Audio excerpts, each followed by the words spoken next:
Assalamualaikum warahmatullahi wabarakatuh.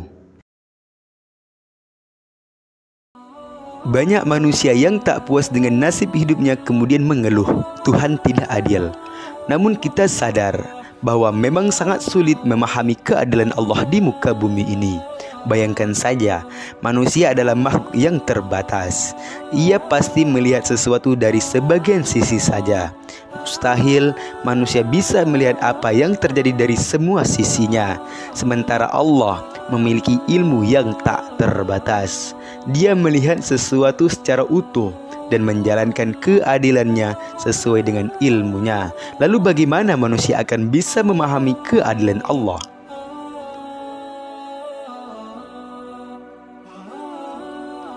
Lampu mahabbah akan membantu kita untuk memahami bagaimana sebenarnya keadilan Allah pada hambanya. Simak video ini hingga sampai akhir supaya tidak ada kesalahan atau kekeliruan dalam mencari ilmu pengetahuan.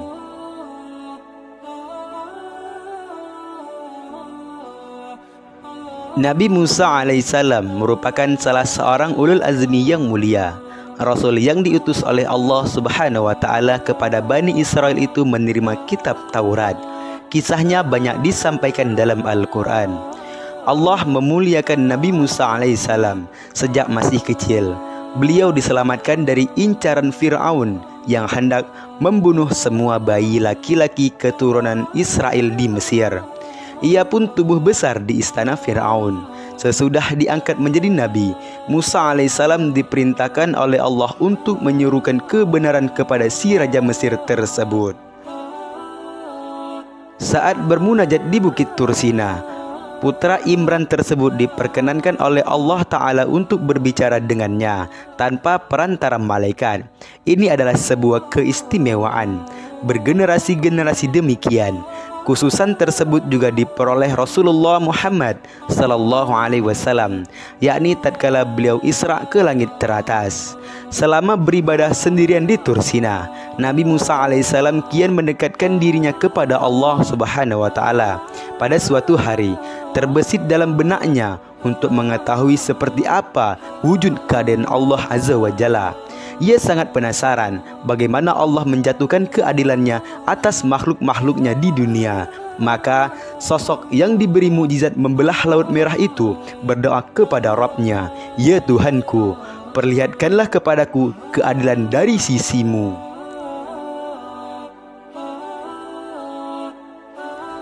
Sesungguhnya kamu adalah seorang yang terburu-buru. Kau sungguh tidak akan mampu bersabar.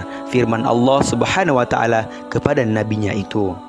Insya Allah hamba dapat bersabar dengan apa yang engkau tentukan terjadi, ya Allah, jawab Nabi Musa dengan nada membujuk. Allah mengabulkan permohonan hambanya itu. Nabi Musa diperintahkan untuk pergi ke dekat sebuah mata air.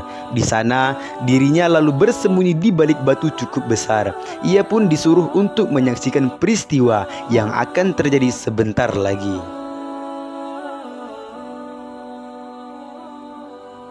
Di sana kamu akan melihat sebagian dari kekuasaan dan ilmuku, firman Allah Azza wa Jalla. Tidak lama kemudian, dari jarak cukup jauh, Nabi Musa melihat seorang penunggang kuda mendekati oasis tersebut. Pria ini lalu turun dari kudanya, mencuci tangan serta wajahnya, dan minum. Di sisi kuda itu, tergeletak tas milik lelaki tersebut. Penutupnya sedikit terbuka dan menampakkan koin-koin emas begitu banyaknya.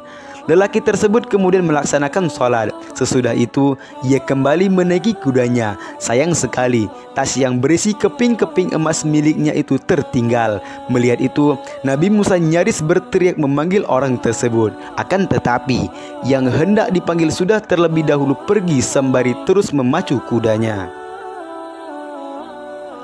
Beberapa saat kemudian, datanglah seorang anak kecil, masih dari balik batu besar. Nabi Musa memperhatikan bahwa bocah itu melihat tas yang telah ditinggalkan si penunggang kuda. Tanpa basa-basi, anak ini meraih tas tersebut dan membawanya pergi. Hampir saja Nabi Musa berteriak memanggilnya agar jangan mengambil barang yang bukan haknya. Namun, si bocah sudah beranjak pergi. Tak lama berselang, seorang kakek mendekati sumber air ini. Nabi Musa mengetahui bahwa pria tua tersebut buta karena melihat dari gelagatnya. Setelah minum, si kakek mengambil air wudhu lalu melaksanakan sholat. Tiba-tiba, penunggang kuda yang tadi kembali ke oasis tersebut. Tampaknya ia sudah menyadari bahwa tasnya yang berisi koin-koin emas tertinggal di sana. Dijumpainya si kakek tunanetra. "Hai orang buta, kau mengambil tasku yang berisi 1000 dinar di sini kan? Mengaku saja, siapa lagi pelakunya kalau bukan kau?" kata pria muda tersebut. "Bagaimana mungkin aku tahu dan melihat tasmu?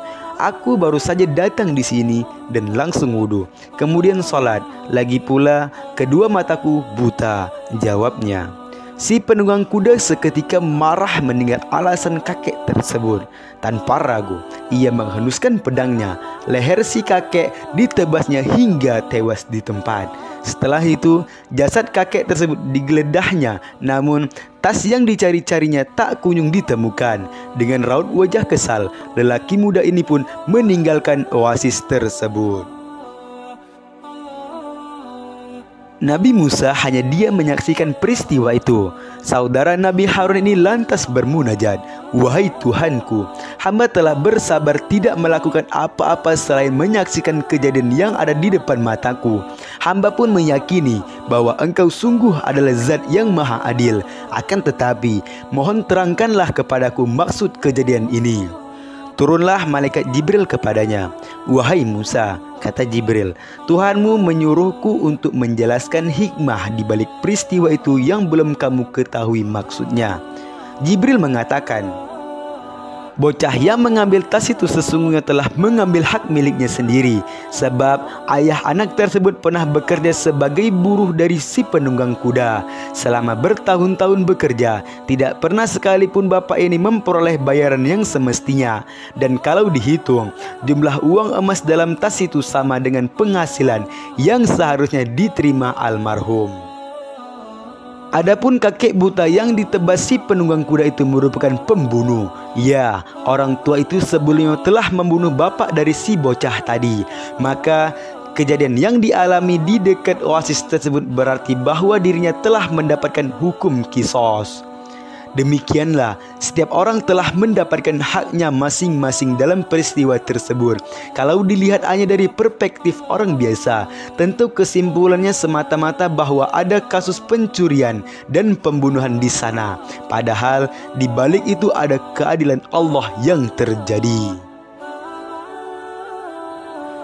Usai mendengar peristiwa malaikat Jibril, Nabi Musa sujud kepada Allah dan memohon ampunannya.